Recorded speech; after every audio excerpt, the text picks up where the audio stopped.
In Acts 4:17, the authorities threatened Peter and John to stop speaking in the name of Jesus about what they'd seen. But we don't want to lose sight of why these religious authorities felt like they had to shut the apostles down. It's because they didn't come with mere words, but had prayed for a man and he was healed. Had this not happened, the authorities would have simply ridiculed Peter and John in front of the crowd they were addressing.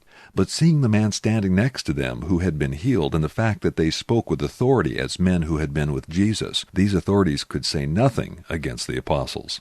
So instead they took them aside and made their threat in private.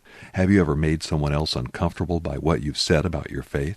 Freedom of speech goes both ways. If someone else has the right to speak against your faith, you have the right to speak up for your faith, right? It takes a certain amount of maturity to stand strong against persecution, but it also takes boldness to obey that still, small voice that leads you. Peter and John responded to this threat by asking a question of these religious authorities. Should we obey you over God? We must speak of the things we've seen and heard. We think of the press as having the ultimate power when it comes to this freedom, but there were no newspapers or broadcasts to inform the people way back when. It was personal testimony of what someone had seen that got the word out. And because of the internet, we're coming back around to individuals being able to have ever greater influence. I encourage you to not let those who are threatened by your Christian worldview shut you down.